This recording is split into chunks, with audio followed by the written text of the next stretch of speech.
দর্শক আসসালামু আলাইকুম। আমাদের এই চ্যানেলে আপনাদেরকে স্বাগত জানাই।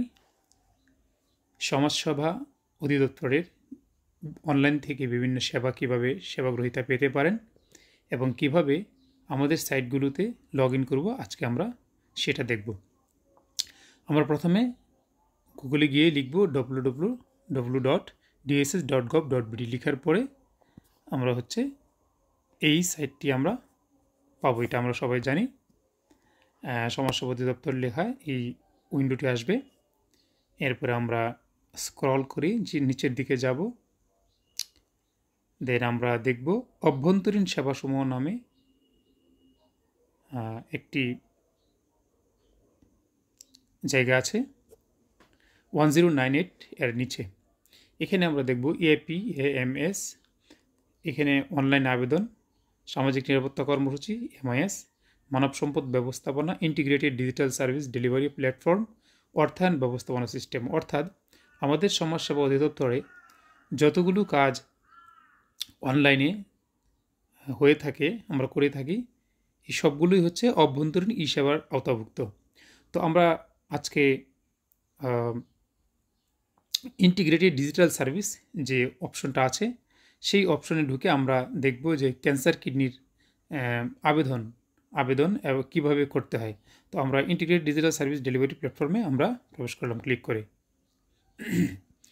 আপনারা দেখতে পাচ্ছেন এখানে একটি পোর্টাল চলে আসছে, সেটা হচ্ছে যে লেখা আসছে লগ ইন করুন, এবং নিচে আমরা যদি যাই তাহলে দেখব প্রতিবন্ধী ব্যক্তি, শিশু, রোগী কী সেবা অর্থাৎ এই ইন্টিগ্রেটেড ডিজিটাল সার্ভিসে দেওয়া হয়ে থাকে।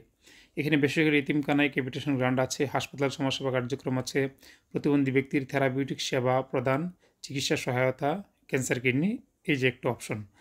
এখানে আমরা দুই ধরনের কাজ করব।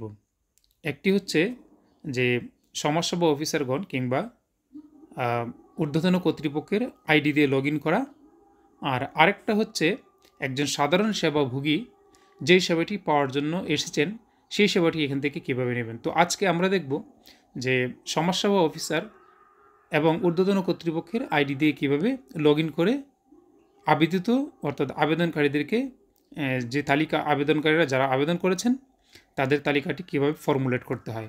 তো আমরা লগ ইন অপশনে ক্লিক করি। লগ ইন অপশনে ক্লিক করলে এরকম একটি উইন্ডো ওপেন হবে। উইন্ডো ওপেন হওয়ার পরে ইউজার নেম ও ইমেল দিতে হবে এবং পাসওয়ার্ড। আপনারা জানেন যে সমাজসেবা অফিসার প্রত্যেকটা ইউনিটের একটি করে আইডি পাসওয়ার্ড দেওয়া আছে, এবং সেই আইডি পাসওয়ার্ড দিয়ে আপনাকে লগ ইন করতে হয়। তো ইউজার আইডিতে আমি UCDO কিশোরগঞ্জ আমি লিখলাম, লিখার পরে এটা পাসওয়ার্ড দিলাম, পাসওয়ার্ডের সাথে সাথে এটা আমার লগ ইন হয়ে গেল। লগ ইন হওয়ার পরে গ্র্যান্ট অ্যালাউন্স ও স্টাইপেন্ড ম্যানেজমেন্ট সিস্টেম আমি এখানে ক্লিক করব। ক্লিক করার পরে লোডিং নিচ্ছে, এরপরে এরকম একটি অপশন আসবে। এখন আমি এখান থেকে দেখতে পারবো যে আপনি দেখেন যে আপনি যদি ডান পাশে ক্লিক করেন তাহলে দেখবেন যে SR মানে আমার নাম দিয়ে লগ ইন করা এখানে। তার মানে আমার প্রোফাইলটার নাম হচ্ছে মোহাম্মদ সিদ্দিকুর রহমান, সমাজসেবা অফিসার, শহর সমাজসেবা কার্যালয়। এখানে গিয়ে আপনি চাইলে পাসওয়ার্ড চেঞ্জ করতে পারবেন, লগ ইন করতে পারবেন, সাইট সেটিং ইত্যাদি অনেক কাজ করতে পারবেন। এরপরে আমরা এই অপশনটাতে ক্লিক করি নোটিফিকেশন। আমাদের এখানে যারা আবেদন করেছে তারা কত তারিখে আবেদন করেছে এবং তাদের আবেদনটা কী অবস্থায় আছে এই নোটিফিকেশনে কিন্তু পাওয়া যায়। আপনারা দেখতে পাচ্ছেন যে এখানে 26/11/2024 একটি আবেদন কিন্তু এসেছে, ওয়েটিং ফর রিকমেন্ড, এবং 26/11/2024 আবার আরেকটি আবেদন এসেছে। এরকম বিভিন্ন তারিখে কিন্তু চাইলে আপনি সবগুলো চাইলে আপনি এখানে এই নোটিফিকেশনে ক্লিক করে আপনি দেখতে পারবেন। আমরা চলে যাই হচ্ছে যে কীভাবে এই কাজটি করব। আমরা আবার এখানে ক্লিক করলাম, ক্লিক করার সাথে সাথে এরকম উইন্ডো ওপেন হলো। এরপর আমরা যেটা করব সেটা হচ্ছে আমরা হোম মেনুতে ক্লিক করব। হোম মেনুতে ক্লিক করলে আপনারা দেখেন যে গ্রান্ট অ্যালাউন্স ও স্টাইপেন্ড ম্যানেজমেন্ট সিস্টেম। এখানে কীভাবে এই স্টাইপেন্ডগুলো ম্যানেজমেন্ট করতে হয় এগুলোতে আমরা একটা একটা করে অপশন দেখব। কনফিগারেশন আমরা দেখতে পারবো, চাইলে কনফিগারেশন কী আছে আমরা একটু দেখি। এখানে আসছে নিবাসীর তথ্য এন্ট্রি, নিবাসী আর্কাইভ, মানে এতিমখানার যদি কোনো নিবাসীর তথ্য এন্ট্রি করা হয়ে থাকে তাহলে এটি এখানে শো করবে। এরপরে হচ্ছে অথবা এতিমখানার বিভিন্ন তথ্য এন্ট্রি করার জন্য এখানে আপনি মানে কাজ করতে পারবেন। এরপর হচ্ছে আমরা চলে যাচ্ছি অনুদান ও উপবৃত্তি ব্যবস্থাপনা সংক্রান্ত। এখানে দেখতে পাচ্ছি আমরা যে এই যে 1 নম্বর অপশনে চিকিৎসা সহায়তা, ক্যান্সার, কিডনি, লিভার সিরোসিস, স্ট্রোকে, প্যারালাইস, জন্মগত হৃদরোগ এবং থ্যালাসেমিয়া। এখানে যদি আমি ক্লিক করি তাহলে আমি দেখি এখানে কী আসছে আবেদনের তালিকা। তাহলে আমরা একটু আবেদনের তালিকা কয়টা আবেদন এসছে আমরা একটু ক্লিক করে আমরা একটু দেখে নিই। তাহলে যখন আমি আবেদন তালিকায় ক্লিক করলাম এরকম একটা উইন্ডো ওপেন হলো। সেখানে অর্থবছর 2024-25 কোয়ার্টার, কোন কোয়ার্টার সেটা আমি সিলেক্ট করে দেবো। ফার্স্ট কোয়ার্টার সিলেক্ট করে দিলাম, অথবা সেকেন্ড কোয়ার্টার সিলেক্ট করে দিলাম। আপনার ইচ্ছা। কোয়ার্টার মানে জুলাই থেকে জুলাই, আগস্ট, সেপ্টেম্বর একটা কোয়ার্টার, অক্টোবর, নভেম্বর, ডিসেম্বর একটা কোয়ার্টার। তাহলে আমরা অক্টোবর, নভেম্বর, ডিসেম্বর দ্বিতীয় কোয়ার্টারে আমরা ক্লিক করি। এরপরে মাস হচ্ছে এখন যে মাস চলছে সেই মাসটা আমি ক্লিক করে দেব, অর্থাৎ আমাদের হচ্ছে এখন নভেম্বর মাস। এরপর হচ্ছে এলাকার ধারা নির্বাচন করব, আমি পৌরসভা নির্বাচন করলাম যেহেতু কিশোরগঞ্জ শহর সমাজসেবা কার্যালয়। এরপরে বিভাগটা আমি ঢাকা নির্বাচন করলাম, জেলাটা নির্বাচন করব কিশোরগঞ্জ, পৌরসভা নির্বাচন করব, পৌরসভা নির্বাচন করাই আছে। ওয়ার্ড নম্বর দেখি আমরা আসছে কিনা, উপজেলা কিশোরগঞ্জ সদর, কিশোরগঞ্জ পৌরসভা, ওয়ার্ড নম্বর নির্বাচন করব। ওয়ার্ড নম্বর নির্বাচন করার দরকার নেই, মোটামুটি হচ্ছে রুগীর। আর যদি কিছু আপনি নাও দেন তবুও এখানে অনুসন্ধানে ক্লিক করলে কিন্তু চলে আসবে যে কয়টি আবেদন আমার এখানে জমা হয়েছে, এটা আমরা চাইলে দেখতে পারবো। তো এখানে অনুসন্ধানে ক্লিক করার সাথে সাথে এই যে এই আবেদনপত্রগুলো যারা জমা করেছে তাদেরটা আমরা খুব সহজে এখান থেকে দেখতে পারবো।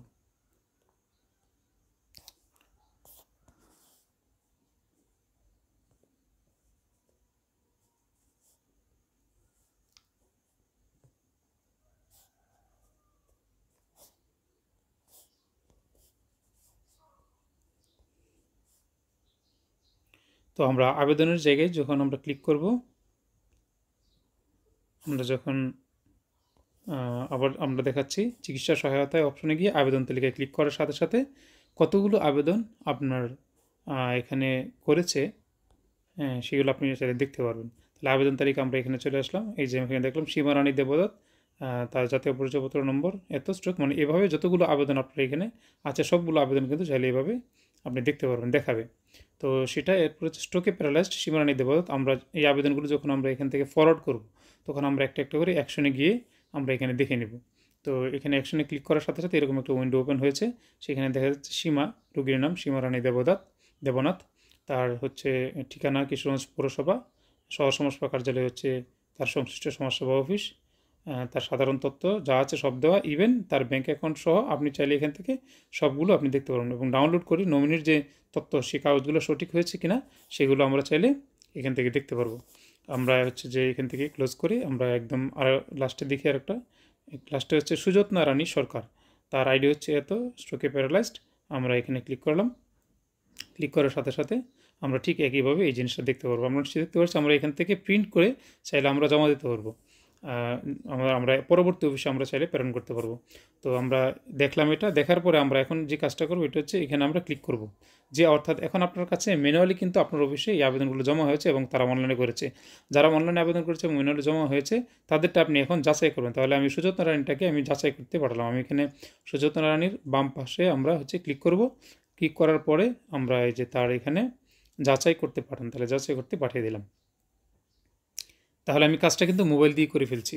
এরপরে আমরা চলে যাব যাচাইকরণের তালিকায়। যাচাইকরণের তালিকায় গিয়ে আমরা দেখব যে এখানে কয়টি আবেদন জমা হয়েছে। আমরা এইমাত্র সুযত্না রানী সরকারকে আমরা যাচাই করেছি, এখন ওনাকে এখানে দেখাচ্ছে অ্যাকশন।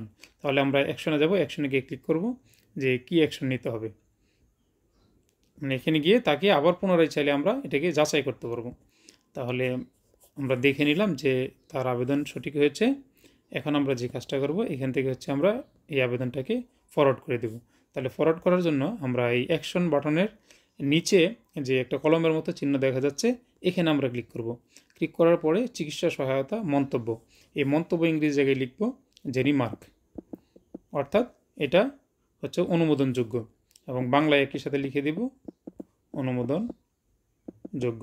যদি সকল আবেদন কাগজপত্র ম্যানুয়ালি যা জমা দিয়েছে তা যদি সঠিক থাকে তাহলে আমরা অনুমোদনযোগ্য লিখে আমরা সংরক্ষণ করব। সংরক্ষণ বাটন ক্লিক করার সাথে সাথে এই যাচাই অপশন থেকে এই আবেদনটা চলে গেল। এখন আমরা দেখব ফরওয়ার্ড তালিকা। ফরওয়ার্ড তালিকায় যখন আমি যাব তখন ফরওয়ার্ড তালিকায় গিয়ে সুযত্না রানী সরকার, এটা আমি দেখব এই যে এইমাত্র আমি যাচাই করেছি এবং ফরওয়ার্ড করেছি, এই জন্য এখানে চলে আসছে। তো এটাকে আমি এখন জেলা অফিসে প্রেরণ করব। তার আগেও চাইলে আপনি এখান থেকে তাকে নিয়ে আপনি বিস্তারিত দেখতে পারবেন। তো দেখার পরে ওকে সবই ঠিক আছে। এরপর যে কাজটা করব সেটা হচ্ছে এখানে আমরা এই এরো বাটনে ক্লিক করব, যেটা দিয়ে ফরওয়ার্ড করতে হয়। এটিকে অনুমোদনযোগ্য কিনা আসবে ইয়েস অনুমোদনযোগ্য। ফরওয়ার্ড অফিস, কোন অফিসে আমি এটা ফরওয়ার্ড করব, জেলা সমাজসেবা কার্যালয়। এখানে আরও অন্যান্য কার্যালয় আছে নাকি বিভাগে প্রেরণ করবো নাকি, এখানে জেলা সমাজসেবা কার্যালয় হবে, যেহেতু আমার পরবর্তী স্টেশন হচ্ছে বা পরবর্তী অফিস হচ্ছে ঊর্ধ্বতন অফিস জেলা সমাজসেবা কার্যালয়। পদবি কার কাছে পাঠাবো, উপপরিচালক। ফরওয়ার্ড কর্মকর্তা কে হবে, কামরুজ্জামান খান। তাহলে মন্তব্য লিখব যে রিমার্ক, ইংরেজিতে লিখি REMARK, রিমার্ক।